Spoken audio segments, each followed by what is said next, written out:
Fortnite's live events have always been a staple of the game's storytelling. While the game's story advances every time there's a new season, live events are special because you can see the map changes in real time from one season to another. For example, the theme for Chapter 3 Season 2 was about war. After a live event at the end of that season, the new season's theme was about celebration from that war. These live events also happen in a very specific time, so once you miss it, you can never experience it again. That's why a lot of people choose to join live events, because they don't want to miss out the one-time thing. But there's also a more important variation of live events known as a finale. Instead of being a segue into a new season, it's a transition from one map into a new one, which are called new chapters instead of new seasons.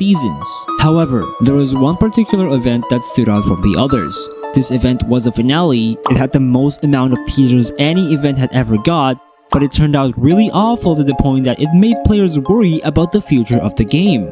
This was the Chapter 3 finale event, Fracture. Now, before we get into details about Fracture, we must know details about Chapter 3 itself. The reason why Fracture was a shock to so many players was because this is the first time ever where a chapter lasted for half the amount of time as previous chapters. This was already pretty controversial because players said that they haven't spent long enough time to get immersed in the new map yet. So much of the island story wasn't even explored that much, and it was about to end already. It's important to know that information about the Fracture live event was actually leaked before its announcement. Leakers found files hinting at a new map, but these leaks were considered rumors because the idea that a chapter would last 1 year just sounded like a hoax. And the moment it was revealed to be a finale event, it grabbed even more attention. So, did Epic Games did a good job when dealing with the actual build-up towards the live event? Well, they actually did an amazing job at promoting the live event itself. Epic released around 12 teasers for Fracture, which, as I said before, was the most teasers an event had ever got. Epic also wrote something interesting in the news page. They told players that the event would last for 40 minutes long. In the same news text, it was also revealed that during the entirety of the event, players can join at any given time from start to finish. This was really suspicious to me. Why could you join in the middle of the event? The reason why you couldn't join in the middle of the events before Fracture was because there are stories in the middle of the event and you can't just jump into the middle of the story.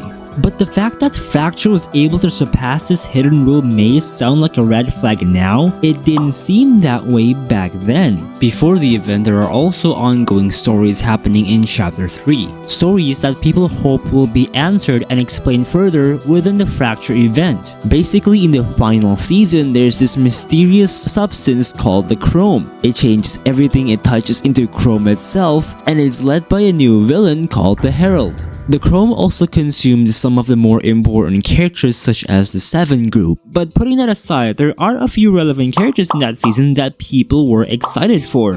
One of them was the villain herself, the Herald. The Herald's appearance was at first introduced in Chapter 3 Season 3 in only the season's trailer and nothing else. She then appeared in the next season. Actually, let me rephrase it. She is the theme of Chapter 3 Season 4. She's the reason why the theme changed from a peaceful celebration into a Chrome invasion. Players thought the Herald was a part of another Fortnite antagonist known as the Last Reality, which, if you remember, they were trying to take control of the 0 point.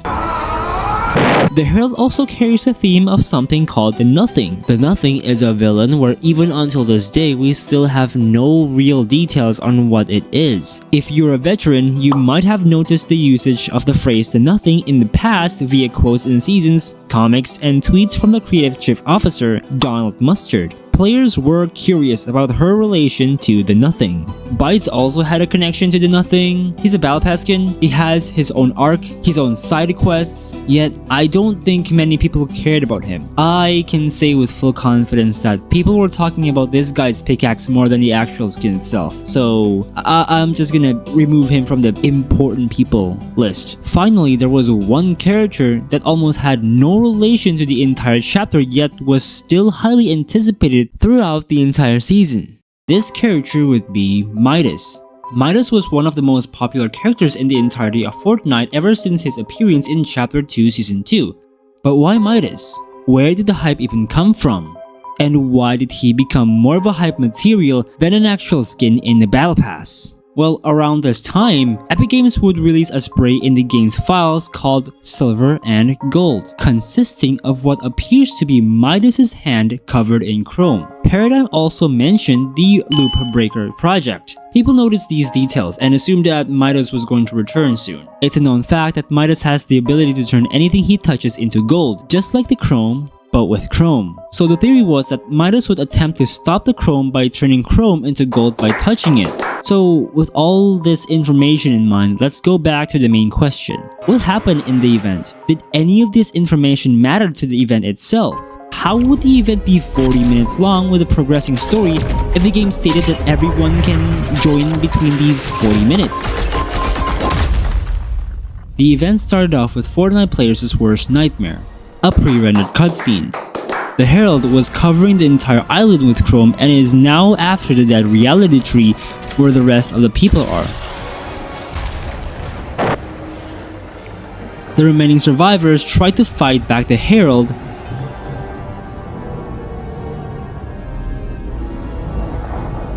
but of course they failed.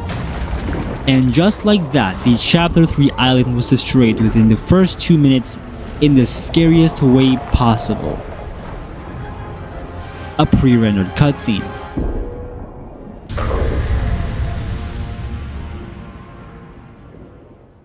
Somehow your character survived. Then, for the entirety of the event, we landed on an island in space, where we are tasked to collect orbs.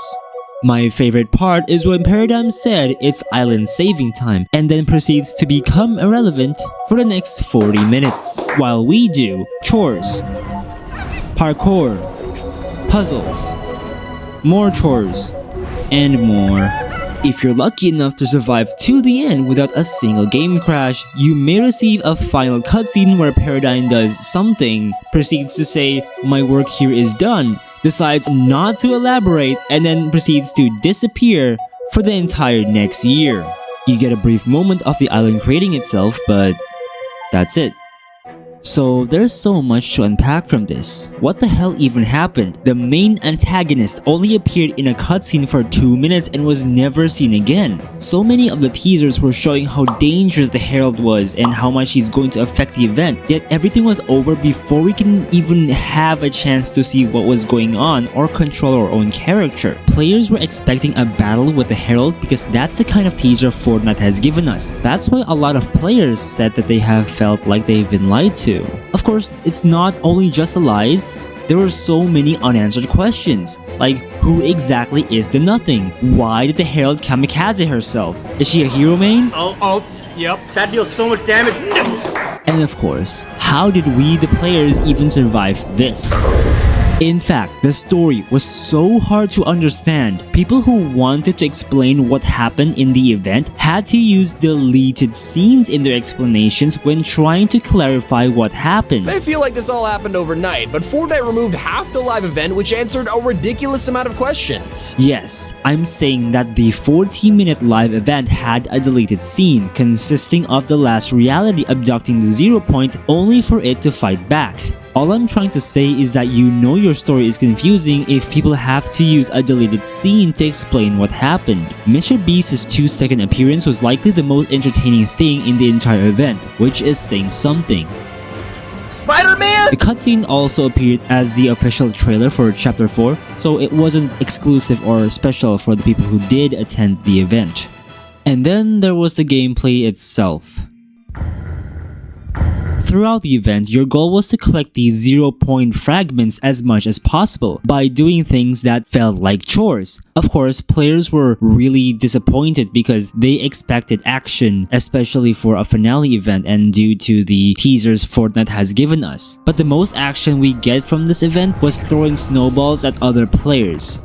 This was the reason you could rejoin the event at any time, because nothing important happens until the very end. Also, there is no reason for you to collect 0-point fragments here. It doesn't affect anything, including story, and you don't even get any kind of rewards for doing so. I will go far as to say that Fortnite Creative Mode has more benefits for you, because at least you can grind your battle pass there since you can earn experience points. Collections in Fracture give you nothing, because it happened in between seasons where there was nothing to grind for. If let's say you had the most fragments of all players or on your team, you don't get a special cutscene or anything. It just shows how many fragments you've got and that's it. These small objectives in Fracture can be replicated by the average content creator using Fortnite Creative Mode. I compared Fracture with Creative Maps because around this time, Epic Games were promoting an advanced version of Fortnite Creative Mode called Creative 2.0, now known as UEFN. If you haven't guessed where I'm going with this, it turns out that Fracture was also made with UFN, more of a testing ground in order to show potential on what UFN could be. Some people were upset that the event felt like one big advertisement. I personally don't mind if it's a promotion for UFN as long as the event lived up to all the hype and was not painful. But the event was exactly that. It was painful, but it did not live up to the hype of being the event with the most teasers. I mean, come on, the teaser trailers for UEFN that was shown a few months later looked more interesting than the event itself. They could at the very least try not to make it a creative mode map simulator. But wait, in the end, UEFN was delayed until March because Epic Games had to polish it. And yes, while I agree that polishing games is good, remember that UEFN was tested in Fracture event, so how did this affect the performance for the event itself? Well, many players' games crash while in the middle of the event many times. The fact that you can rejoin at any time didn't compensate for this. From my own experience on this, I thought I was the only one experiencing these crashes, but it turns out I'm not alone and a lot of people actually reported about the crash. This was also the time where Fortnite has a lot of new players because of the new zero build feature, but Fracture is just not the first live event you want to experience. So why did Epic Games make Fracture this way anyway? Now, this section is more towards speculation, so feel free to comment on what you think really happened. But for the concept of the event gameplay itself, I do have a few theories. As I said before, Epic wanted players to try a lot of creative maps back in 2022 and even until this day. To me, the event was a way for players who were too lazy to try out creative maps to give them a go. Another theory was that Epic Games was being experimental with their events, and they wanted to end off the chapter with a different feel towards previous chapters. They may fear that the chapter 3's ending is too alike chapter 2's ending, just without the rock. But why did Epic Games decide to release Chapter 4 only 1 year after Chapter 3? My theory was that Epic Games originally intended Chapter 3 to last for 2 years. Leakers have found information that is relevant to this theory. Apparently, Mega City and everyone's favorite biome, the jungle, were supposed to be a part of Chapter 3, not Chapter 4. This made a lot of sense to me. Evie was a character introduced in Chapter 3 Season 3, but she was never really relevant in the story until Chapter 4 Season 2, where her hometown, Mega City, was first introduced. There was also an explanation to why the jungle biome was supposed to be a part of Chapter 3, not Chapter 4. In Chapter 4, the jungle biome takes place underneath Chapter 4's map after its surface collapsed. But why does this matter? That's because the jungle biome is the place where Sloan was revealed to be alive all this time. The last time we see Sloan was during the collision event, where it ended with Sloan being buried underneath the map. This makes an interesting reveal, right? She was buried underneath the map, she was presumed dead. The surface of the map broke down only to reveal that she was still alive. But remember that she was buried in Chapter 3, not Chapter 4, meaning that she additionally had to survive the explosion in Chapter 3 and somehow position herself so that she would also be underneath Chapter 4's map, which of course leads to a pretty big plot hole. If the jungle was introduced in Chapter 3, the story would have made much more sense since it was still the same map that she was buried under. And with everything that's been said, what was the reason Epic changed their plans in the first place? One speculation I had in mind was how it had to do with UEFN or Unreal Editor for Fortnite. Epic might consider the release of UEFN to be so big that it deserves a new chapter. They've always been incentivizing players to try out creative maps even until this day, so it didn't seem like a big surprise there. But just how far are they taking their priority on creative mode? Surely it's not that big of a deal, is it? Okay, so from this point forward, my entire script has been rewritten. Originally, I really thought there was no way Epic would sacrifice the Battle Royale quality for creative mode. I had my script ready, my original script, and I was about to record myself, but after looking at social media, I realized the story didn't end there. Just recently, Epic laid off around 900 people. To summarize, Epic has been spending more money than they can earn. And this is in order to transform Fortnite into a metaverse ecosystem. If you don't know what that means, they pretty much wanted to turn Fortnite into Roblox. Since it was expensive, they had to cut corners by reducing the budget for marketing and events.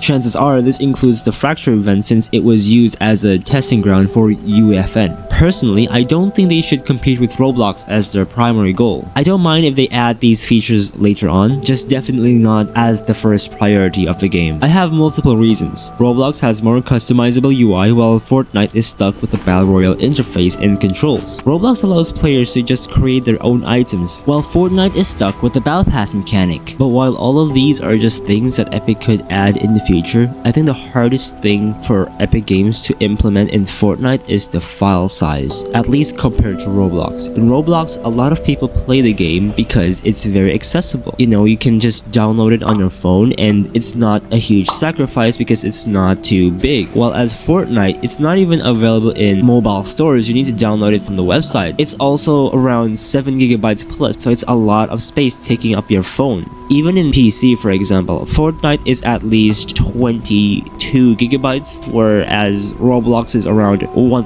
gigabyte. I do think accessibility on how your players can play your game is very important. The more ways users can find a way to play your game, the more successful it will be. Even if it does seem like a bad idea or it would get a massive backlash, it would still be beneficial in the end. Ironically, Fortnite did get popular again due to creative mode, but the problem here is that Fortnite doesn't generate as much revenue with creative mode because they have to share the revenue with map creators. In fact, some creators ended up making more money than Epic's own employees. And to me, it's just wild to think how player-made games like Skibidi Toilet Tycoon are the reason why Fortnite is struggling. I know that most players who play creative maps probably are just to grind XP, but for the sake of this video, I want to give creative mode a genuine chance because I don't want to sound too biased. And I have to admit, some of the high quality maps are enjoyable. One positive aspect I noticed about creative mode compared to Roblox or Hypixel, I guess, is that it's easier to reward players for participating in your game, which is by granting them XP. This means even if you didn't have a great time playing a map, you wouldn't feel like you just wasted your time because you're still making progress on your battle pass. But after trying creative maps, I also noticed one huge problem that I didn't notice beforehand, which is the lack of any kind of text feature, which is a feature that a lot of metaverse type games like Roblox have, and it's a very important way of communication.